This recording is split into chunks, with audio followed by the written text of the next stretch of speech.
Start. Good afternoon दोस्तों, dear students. आज मेरे यूट्यूब चैनल में आप सभी का स्वागत है। आज मैं पार्ट 2 बनाने जा रहा हूँ, चैप्टर नंबर 1, पार्ट 1 जीवों में जनन का वीडियो में बना रहा हूँ, दूसरे भाग का पार्ट 2 का। बच्चों, हम आगे बढ़े उससे पहले हम छोटा सा एक पिछले स्वाध्याय से जुड़ने के लिए थोड़ा सा एक रिवीजन कर लेते हैं हम लोग, छोटा सा, जिससे कि आप भी जुड़े रहो और मैं भी जुड़े रहूँ। जनन क्या है? जैसे कि हम जानते हैं, जनन अर्थात जीवों की मूलभूत इकाई, जिससे कि सभी जीव हालांकि सभी जीव प्रजनन करते हैं। क्यों करते हैं? अपना अस्तित्व टिकाए रखने के लिए, पीढ़ी दर पीढ़ी। हमने प्रजनन 2 प्रकार का देखा, लैंगिक प्रजनन और अलैंगिक प्रजनन। और साथ ही साथ हमने प्रजनन की जो प्रक्रियाएं हैं वो सभी जीव अपने अलग अलग तरह से दर्शाते हैं। जैसे कि अगर हम एक कोशिकीय जीवों की बात करें तो एक कोशिकीय जीव अलैंगिक प्रजनन दर्शाते हैं और बहुकोशिकीय जीव जो होते हैं वो लैंगिक प्रजनन दर्शाते हैं। पर जो प्रजनन की प्रक्रिया जो होती है वो कोशिका विभाजन पर निर्भर करती है। जैसे कि हम जानते हैं, कोशिका विभाजन अर्थात क्या? पहले तो हम कोशिका की परिभाषा जान लेते हैं। कोशिका जो हमने 11th में पढ़ा है अच्छी तरह, कक्षा 11 में। कोशिका अर्थात शरीर की रचनात्मक और क्रियात्मक इकाई।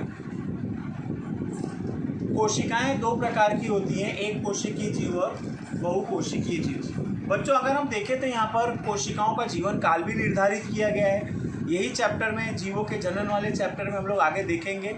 कोशिकाओं के जीवन काल के आधार पर ही जीवों का जीवन काल निश्चित किया जाता है।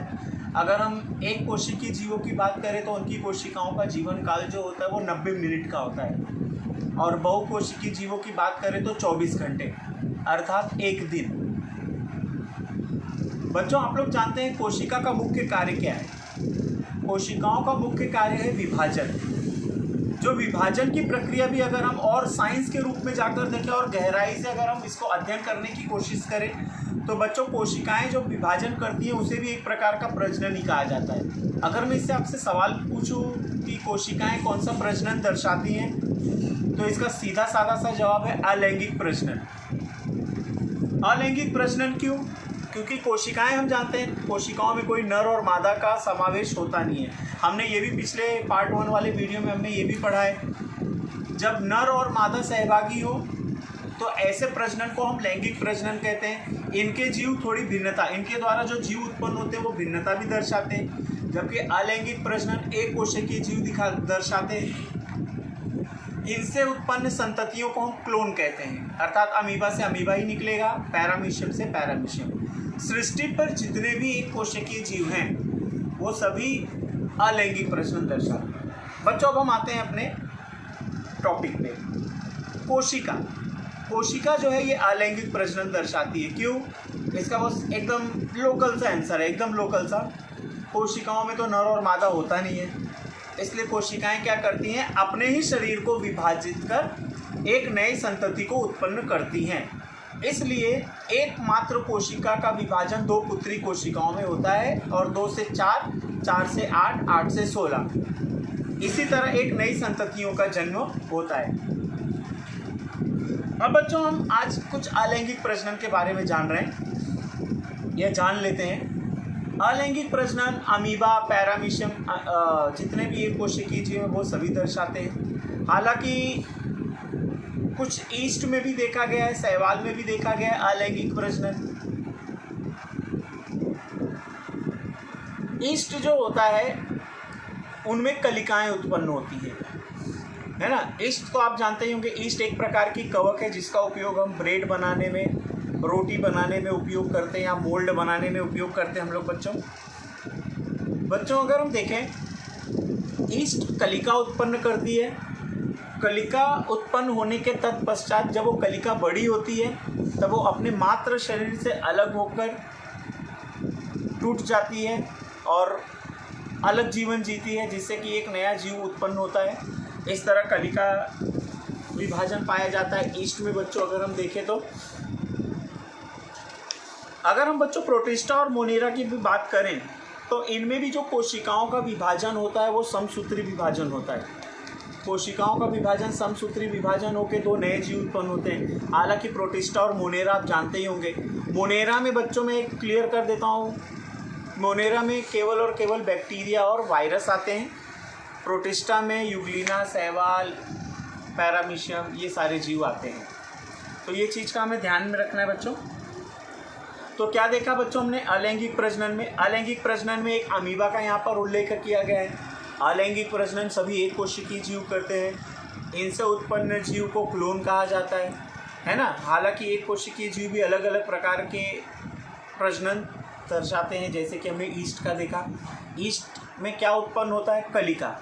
जब तक वो कलिका अपने मात्र अर्थात माता से जुड़ी रहती है ना, या अपने मौजूदा कलिका से जुड़ी रहती है, तब तक वो क्या करती है? विभाजन कर नए नए जीव उत्पन्न करते रहती है। जैसे ही वो अलग हो जाती है तो अलग जीवन अपना जीती है। इसी तरह इनकी संततियाँ उत्पन्न होते रहती हैं धीरे धीरे, और इनकी जीवन प्रक्रिया आजीवन चलते रहती है। तो बच्चों था ये ईस्ट का देखा हमने, और प्रोटिस्टा और मोनेरा में भी हमने देखा बच्चों, ये भी विभाजन, कोशिका विभाजन कर एक नए जीव को उत्पन्न करते हैं। बच्चों अगर हम देखें तो आपके इस चैप्टर में लास्ट वाले इसमें हमने देखा था अमीबा में प्रजनन क्या था? कुटीभवन, कूटपाद, ठीक है ना। अमीबा विपरीत परिस्थिति में क्या करता है? अपने शरीर को गोल कर कुटीभवन करता है, 3 परतीय कवच बना लेता है। जैसे ही तापमान, पर्यावरण उसके अनुकूल होता है तो वो अपने शरीर को फाड़ कर असंख्य अमीबा पैदा करता है। इस प्रक्रिया को हम कहते हैं कुटीभवन बच्चों, अर्थात स्यूडोपोडिया। अगर हम देखें तो इस प्रक्रिया को बीजाणु जनन के नाम से भी जाना जाता है। बच्चों अगर हम देखें तो बीजाणु जनन की प्रक्रिया भी एक अलैंगिक प्रजनन में आती है। बीजाणु 2 प्रकार के होते हैं, एक होता है चल बीजाणु और दूसरा होता है अचल बीजाणु। बच्चों अगर हम चल बीजाणु और अचल बीजाणु की बात करें तो चल बीजाणु जिनमें किसका जूस्पोर्स का समावेश किया गया है, जिनमें चलनशील संरचनाएं होती हैं, जैसे उनमें पूंछ हो सकती है ना। जैसे उदाहरण ले तो हम शुक्र कोशिका, मनुष्य की शुक्र कोशिका, ये चलन बीजाणु में आती है, ठीक है। अब बच्चों अगर हम प्रजनन की बात करें वनस्पतियों में, बच्चों कुछ वनस्पतियां ऐसी होती हैं जिनमें बीज नहीं पाया जाता। ऐसी वनस्पतियां जो होती हैं वो अलैंगिक प्रजनन दर्शाती हैं। वनस्पतियों में होने वाले अलैंगिक प्रजनन को हम कायिक प्रजनन भी कहते हैं। ये थोड़ा सा हार्ड लगेगा आपको, अलैंगिक प्रजनन वनस्पतियों में कैसे होता है या किस प्रकार होता होगा। इसका एक एग्जाम्पल मैं बताता हूँ बच्चों। आज अगर हमें कोई भी वृक्ष लगाना होता है तो हम स्वाभाविक है पहले क्या ढूंढते हैं? बीज को हम लेकर उसको बोते हैं, तब उससे हमें एक नया पौधा तैयार होता है। नए पौधे को अगर हम अच्छे से पालते पोसते हैं, अच्छे से देखभाल करते हैं, तो एक हमें वृक्ष प्राप्त होता है, वृक्ष मिलता है जिसका फल हम खाते हैं। बच्चों अगर हम अलैंगिक प्रजनन की बात करें वनस्पतियों में, तो अलैंगिक प्रजनन को हम कायिक प्रजनन भी कहते हैं। इसका बहुत अच्छा सा उदाहरण है अलैंगिक प्रजनन वनस्पतियों में कौन दर्शाता है। हालांकि आपके किताब में इसकी चर्चा नहीं की गई है, इसका उल्लेख नहीं किया गया है। अगर एक सामान्य भाषा में मैं बोलूँ, बायोलॉजी के शब्दों में इसे मैं खुद व्यक्त करूँ, तो इसका बहुत सीधा साधा सा आंसर है, ऐसी वनस्पतियाँ जिनमें बीज प्राप्त नहीं होते या जिनमें बीज नहीं होते, ऐसी वनस्पतियाँ अलैंगिक प्रजनन दर्शाती हैं या कायिक प्रजनन दर्शाती हैं। कैसे? उसका एक बहुत अच्छा सा एग्जाम्पल है आलू। बच्चों हालांकि आलू तो हम सभी जानते हैं, आलू में आप लोगों ने देखा होगा, आलू में छोटे छोटे आँख होते हैं। आलू में छोटे छोटे आँख होते हैं जिसे हम लोग कहते हैं प्रवर्ध। उन्हीं आँखों को, उन्हीं कलिकाओं को आलू से काट कर बोया जाता है, जिससे कि नया पौधा प्राप्त होता है। इसका दूसरा उदाहरण है अदरक। बच्चों अदरक में कुछ अपस्थानिक मूलें होती हैं, कुछ गांठ होती हैं, उन्हीं गांठों को काट कर बो दिया जाता है, जिससे कि नया अदरक प्राप्त होता है। बच्चों ब्रायोफाइलम, ब्रायोफाइलम की अगर हम देखें तो ये पत्तियां हैं, पत्तियों के किनारियों पर नई नई छोटी छोटी कलिकाएं उत्पन्न होती हैं। हालांकि मैं भी आपको दिखाऊंगा बुक में, नई नई छोटी छोटी कलिकाएं होती हैं जिनसे नए नए पौधे प्राप्त होते हैं। तो बच्चों ये सब अलैंगिक प्रजनन में, वनस्पतियों में अलैंगिक प्रजनन के भाग में रखा गया है। बच्चों अगर हम एक कोशिकीयों की बात करें, फॉर एग्जांपल हमने यहाँ पर एक कोशिकीय और बहु कोशिकीयों की बात की। अगर एक कोशिकीय वनस्पतियों की बात की तो हमने किस पे देखा? प्रोटिस्टा और मोनेरा पे। हालांकि मोनेरा बैक्टीरिया और वायरस में आते हैं, वो भी जीव हैं। तो कुछ वनस्पतियाँ भी हमने देखी, जैसे ईस्ट हो गया, कवक, शैवाल, नीलहरित शैवाल हो गया। ये सब कोशिका विभाजन कर नई नई संततियाँ उत्पन्न करते हैं। हालांकि इनमें अमीबा को सबसे अलग रखा गया। अमीबा क्या दर्शाता है? कोटि भवन। प्रक्रिया वही है अलैंगिक प्रजनन की। बच्चों अब हम आते हैं जो थोड़ी देर पहले हमने टॉपिक पढ़ा। आप सभी जानते हैं, अगर मैं आपके सामने एक प्रश्न रखूं, वनस्पतियों में होने वाले अलैंगिक प्रजनन को समझाइए, तो आपके पास बेस्ट एग्जाम्पल कौन सा है बच्चों? एक आलू और एक अदरक। बच्चों आप चाहें तो गन्ने का भी लिख सकते हैं, हालांकि बुक में गन्ने का नहीं दिया है, लेकिन गन्ने का भी आप लिख सकते हैं। गन्ने का बीज आप मुझे दे सकते हैं, आलू का बीज आप मुझे दे सकते हैं बोने के लिए। नहीं, हम क्या करते हैं, ऐसे प्रजनन को, अर्थात ऐसी वनस्पतियां जो बीज नहीं उत्पन्न कर सकती, उन्हें अलैंगिक प्रजनन या कायिक प्रजनन कहा जाता है। आप एक खास करके ध्यान रखिए। मान लो प्रश्न आ गया कायिक प्रजनन अर्थात क्या, तो आपको इसका बहुत सीधा सा आंसर लिखना है। कायिक प्रजनन अर्थात ऐसी वनस्पतियां जो बीज उत्पन्न नहीं करती या जिनमें बीज नहीं होते, ऐसी वनस्पतियों के अंगों को काटकर उपयोग में लिया जाता है, जिससे कि नई संततियां उत्पन्न होती हैं। उदाहरण आलू और अदरक। जैसे आलू में मौजूद आँखों को छोटे छोटे भागों में काटकर उन्हें बोया जाता है, जिससे कि नया आलू का पौधा प्राप्त होता है।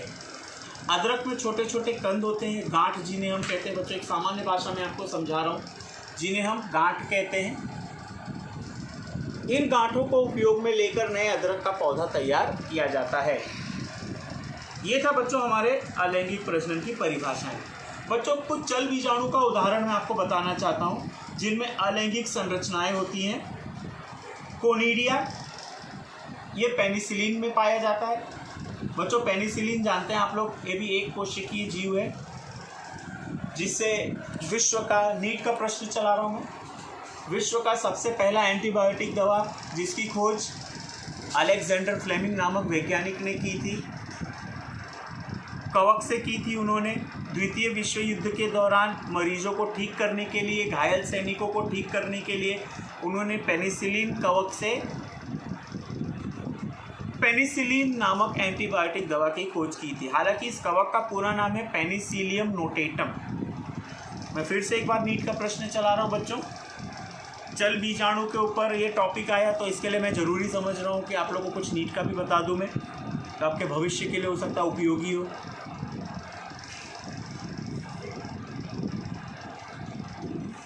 पेनिसिलिन क्या है? ये पेनिसिलिन बच्चों कवक। इसमें अगर हम देखें तो बच्चों इसमें चल बीजाणु पाए जाते हैं। पेनिसिलिन में पाया जाने वाला चल बीजाणु कोनिडिया है। प्लीज़ इसे कहीं लिख लें, नोट करते चले। मैं आपको पहले चल बीजाणु के 3 उदाहरण दे रहा हूँ। सबसे पहला है बच्चों पेनिसिलिन, दूसरा है हाइड्रा और तीसरा है स्पंज। बच्चों अगर हम चल बीजाणु देखें पेनिसिलिन में, तो कोनिडिया होता है, लिख लीजिए प्लीज़। पेनिसिलियम में चल बीजाणु कोनिडिया होता है। Number 2 hydra. हाइड्रा में कलिका पाया जाता है चल बीजाणु। नंबर 3 स्पंज, जिसमें जेम्यूल चल बीजाणु पाया जाता है, जिसमें जेम्यूल चल बीजाणु पाया जाता है। तो बच्चों ये चल बीजाणु का उदाहरण था। हालांकि हम कायिक प्रजनन पे बात कर रहे थे बच्चों। कायिक प्रजनन जो होता है, अगर हम वनस्पतियों का उदाहरण लें, तो वनस्पतियों में हमने आलू और अदरक देखा। हम बार बार उसी चीज़ को रिपीट करें ताकि हम अलैंगिक प्रजनन से जुड़े रहें। बच्चों आपकी जानकारी के लिए बता दूं, हम अलैंगिक प्रजनन की प्रक्रिया देख रहे हैं। अलैंगिक प्रजनन में एक ही जीव सहभागी होता है, अपने ही शरीर को वो विभाजित कर नए नए जीव उत्पन्न करता है। जैसे कि हम प्रोटिस्टा और मोनेरा में देखें, ईस्ट में कलिका का निर्माण होता है। कलिका अर्थात छोटे छोटे बीज होते हैं। जब वो बीज वजन से बढ़ते हैं, अपने ही वजन से वो टूटकर माता से अलग हो जाते हैं या अपने मातृ शरीर से अलग होकर अपने जीवन को व्यापित करते हैं। ये हमने प्रोटिस्टा में देखा था। बच्चों, मोनेरा समाज अगर हम देखें तो मोनेरा समाज में बैक्टीरिया और वायरस है। बैक्टीरिया और वायरस भी निरंतर अपने ही शरीर का विभाजन कर असंख्य जीव उत्पन्न करते हैं। फिर अमीबा में हमने प्रजनन देखा, पूटी भवन। फिर हमने वनस्पतियों पर चर्चा की। बच्चों, वनस्पतियों में होने वाले अलैंगिक प्रजनन को हम क्या कहते हैं? कायिक प्रजनन। क्या कहते हैं बच्चों इसे? कायिक प्रजनन। बच्चों, कायिक प्रजनन का उदाहरण अगर हम देखें तो आलू और अदरक है। आलू की आँख का उपयोग हम करते हैं, और अदरक में मौजूद गांठों का उपयोग हम करते हैं नई वनस्पतियों के निर्माण के लिए। फिर हमने बीजाणु देखे। बीजाणु तो वैसे दो प्रकार के होते हैं, चल बीजाणु और अचल बीजाणु। इसे एकदम समझना आसान है। चल बीजाणु अर्थात ऐसे बीजाणु जो एक स्थान से दूसरे स्थान तक जा सके। अचल बीजाणु अर्थात ऐसे बीजाणु जो एक ही जगह पर रहें, स्थिर रहें। ऐसे बीजाणुओं को हम अचल बीजाणु कहते हैं। अब बच्चों, अगर हम देखें